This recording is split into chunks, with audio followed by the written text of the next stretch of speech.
Very good evening to our viewers. Thank you for joining us tonight on the Evening Review. My name is Taiwo Jebela.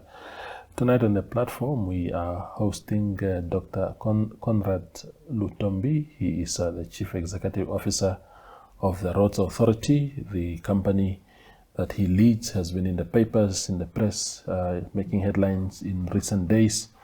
And we called in Mr. Lutombi to come and help us understand some of the issues that have been reported. Doc, thank you very much for making time. First and foremost, congratulations on your PhD recently. It's really such an inspiration. But welcome to the platform. Thank you for having me. Yeah, Thank wonderful. you very much. Yes. Yeah. So there's been a number of articles written about the Roads Authority. I think the first one recently said that the Roads Authority committed government to a 1 billion tender for the construction of the Opuwo-Epupa road project without approval from the Minister of Finance and Public Enterprises and your line ministry, which is the Minister of Works and Transport. If we can maybe start with that issue, then we go to the more recent report, media report about Roads Authority. What is the truth around this non-solicitation of permission from the two ministries and having gone ahead with a huge project worth $1 billion without the ministry's involvement? Yeah, thank you very much. Yes, there was a report in the print media recently, and we have issued a press release which started running today. Well, as far as the facts are concerned, the Epupa Opuwo, or Opuwo rather, Epupa road is quite a very important road, which has been identified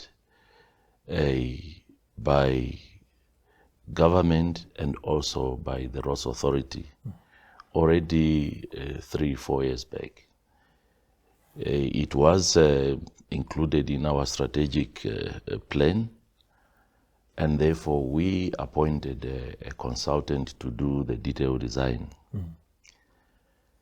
And last year, 2023, the Minister of Finance and Public Enterprise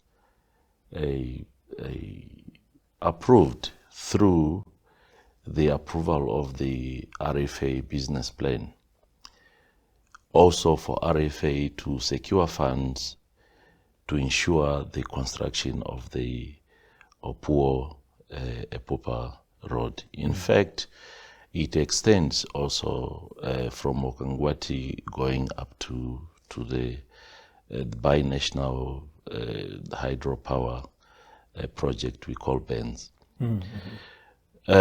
Now, with that approval, we then engaged in the commencement of this project. RFA availed funds for us to commence with the project. In the meantime, we have also approached, submitted what we call a PIF to the Minister of Finance as well as National Planning for government to make budgetary provision in the towards this project for the next financial year or the subsequent financial, depending on how much RFA can fund. So to say the project we have overcommitted government, in my view, it's not absolutely it's not correct. So the project is an important one, and government wants us to create that and provide that services to the people of the Kunene region. Yes. Okay. So it's clear now from your explanation, Dr. Lutombi, that the Ministry of Finance and Public Enterprises did its part. Was the Ministry of Works and Transport your direct ministry? Did it need also to approve, and did it do that, or you only got approval from the Finance Ministry? Look, we have there. When a project is funded by government, when we complete this the PIF form, we get the approval. First, we discuss internally with the Ministry of Works and Transport. And in this case, in particular, the Minister of Transport was aware. Mm-hmm. And we even formed part of the steering committee of the Benz project, of which the road was part of that, as well as the transmission line, which falls under the NAMPower. But last year, because of the issue that we had budgetary constraints, and we did not make budgetary provision from the ministry, through the Ministry of Works and Transport. However, that budgetary provision was made through Road Fund Administration. Now that we are moving forward, we have submitted already a PIF, and I'm very sure that it will be approved, because we have had engagement with national planning, and even Minister of Finance. They support the project. So once that is approved, then part of the funding will be coming from government. But as we are now, the funding to commence the project will be from the Road Fund Administration. Okay. Yes, but the ministry, our ministry, is well informed about this, and we have the full support for us to continue with the project. Okay, wonderful. Let's talk about Dr. Lutombi, the latest article. The one that we just discussed came out recently, but the one that is more recent is the one that says that the headline was that the Roads Authority is under fire, and this appeared in the Namibian newspaper, of course.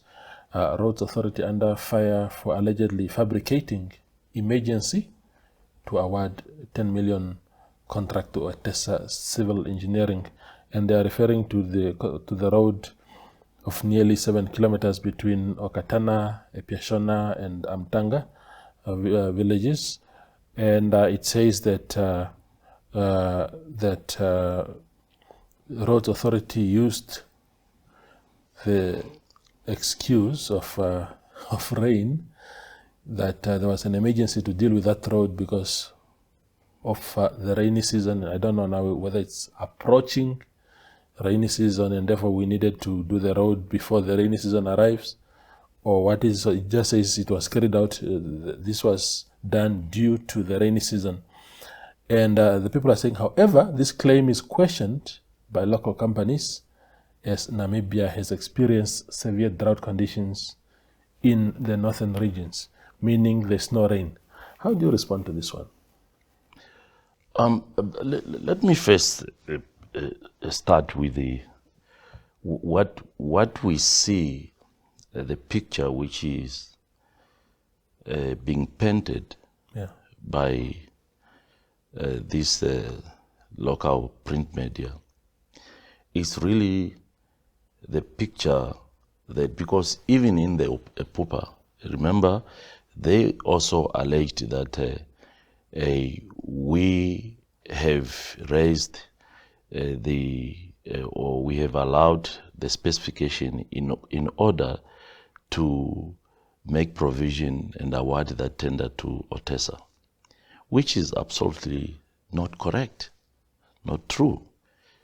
I mean, and it's even wrong to preempt. That's why we went out on tender. And what is important is that, you remember last year, or probably 2 years or last year, we were accused that we were trying to avoid or try to eliminate the locals and focusing on foreign contractors. They were mentioning Chinese. This time what we did, we then decided to really ring-fence this project and also just let it focus for Namibia on the national to tender. And we did not allow international bidding, just national bidding. And we also invoked the provision of the Code of Best Practice A's on national preference, A's in terms of the Public Procurement Act. Now, to hear that we are trying to reserve or to favor one company when the tender is a public national tender, it's unfortunate. And also in that article, the Namibian made a very wrong statement. In fact, I will be very honest with you, where they said that in 2016, the cabinet headed by our late president handpicked Otesa for that project. That's not correct. That contract went out on tender and it was awarded to CMC, which is an Italian company from Italy, and Otesa. And that is, together with it, there was also the Walsh Bay, Swakopmund, as well as the airport. They went out on tender. And then the tender outcome, the CMC Otesa was awarded. The board at that time took a decision to increase the scope of work for those projects, not only Okahanja Airport Road, and that's how the final section up to Okahanja was called. It was never handpicking as I was there since 2013. I never received a directive from government or from cabinet saying appoint, or neither from the Minister of Transport. So it's definitely not correct. Now, coming to this recent report now, again, they are making reference to Otesa. The facts are, in last year, 2023, it was in September, we received a letter from the Ministry of Works and Transport under the recommendation of the Minister of Finance and Public Enterprise, that there is an outcry in the Okatana constituent somewhere there, where the people's community, especially when it rains, they cannot access the Amtanga Combined School. And therefore, there was potentially that if it floods, the peoples will not go to school, or the likelihood of drowning and all those things. And it was on the basis of that Treasury then availed resources. And then we, the Ministry of Works and Transport, because of the emergency, remember, the Public Procurement Act makes provision that where life is threatened, where in the best interest of the public interest, or where the goods will deteriorate to the point where it will be compromised, it allows the emergency direct procurement through emergency. Therefore, the Minister of Works then recommended that since there was already a contractor working on the Okatana or Nuno project, and the site was there, we have to use the same contract. And that contractor happened to be Otesa. And that's how we appointed Otesa. And fortunately, yes, there was no rain last year, but you cannot build a road when it's raining. For us, it's even it's good that it did not rain, or there was no flood, so that it allowed us time to do our work. And when the next rain season will come, at least we have commenced with the project. So really, to say that we affect the emergence, it's unfortunate. It's unfortunate, and these are the facts. And these facts, we have also included them in our press release. Yes. Absolutely. We go for a very short break and return with Dr. Conrad Lutombi.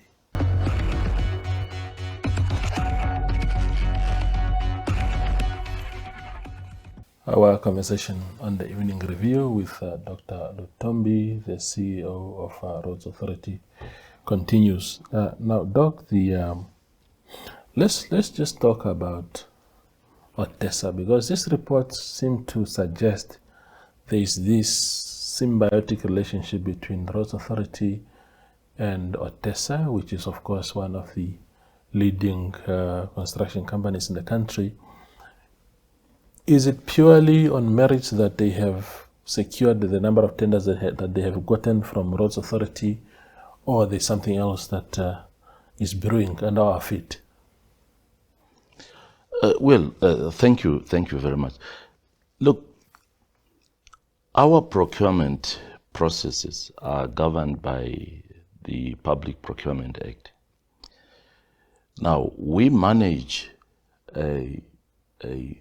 the contracts or the award which falls within the threshold of the road, which is up to 30 million. For any works which is above that, the Central Procurement Board takes care of that. Now, our processes is that, let's take for example the emergency. When we have appointed a contractor on the emergency basis, we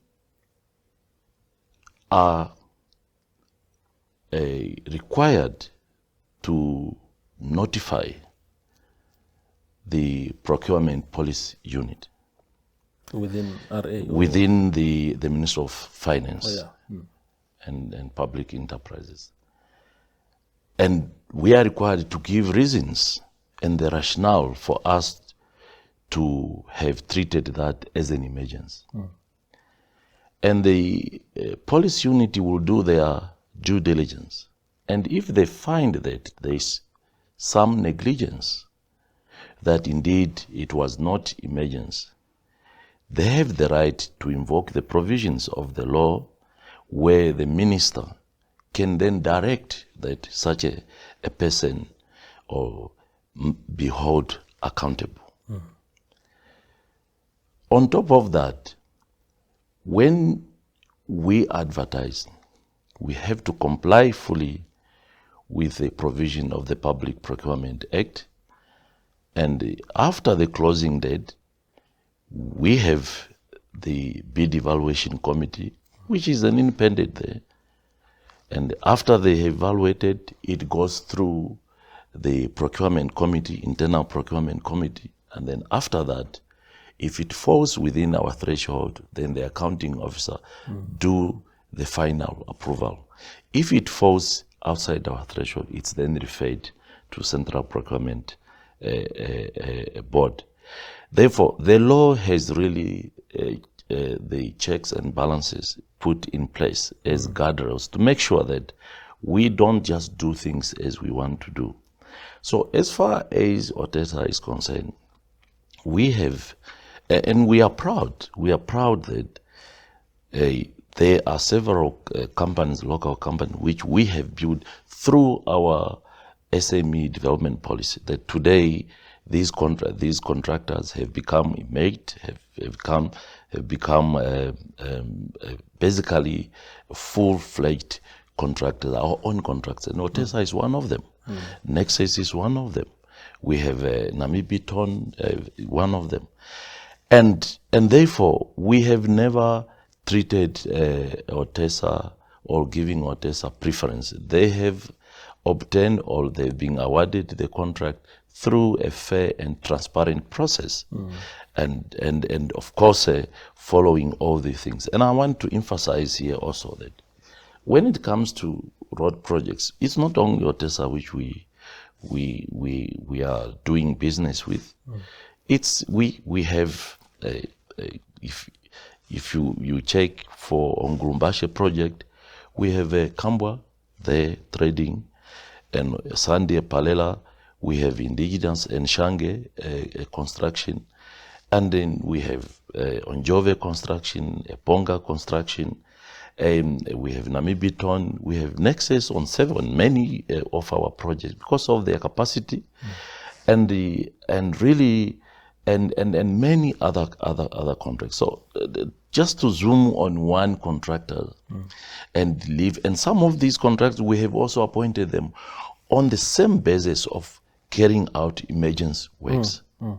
So we don't know why we are now trying to focus on this one contractor. We don't know. But from our side, we have the Public Procurement Act is very, very clear. If the bidder is not happy, before, when we give the notice to the bidder of the award, there is a standing period of about 7 days where you allow bidders to appeal or to ask why are we not being considered. If they are not satisfied with the response we give them, they can go and appeal to the review panel. This is an independent body. And the review panel will look into our evaluation, and if they will find that there is some wrongdoing, they will definitely direct us as to the next action. Either we cancel, restart the process. So there is this transparency process which we follow. Now, surely, if we are doing something, all these mechanisms, they are made to pick up these things. But what I can say is that, unfortunately, that is the facts, and what we see is that Otesa, Nexus, Namibiton, for example, Tohi, and then Kambwa now, and a few of them, these have become very, very, very, very competent.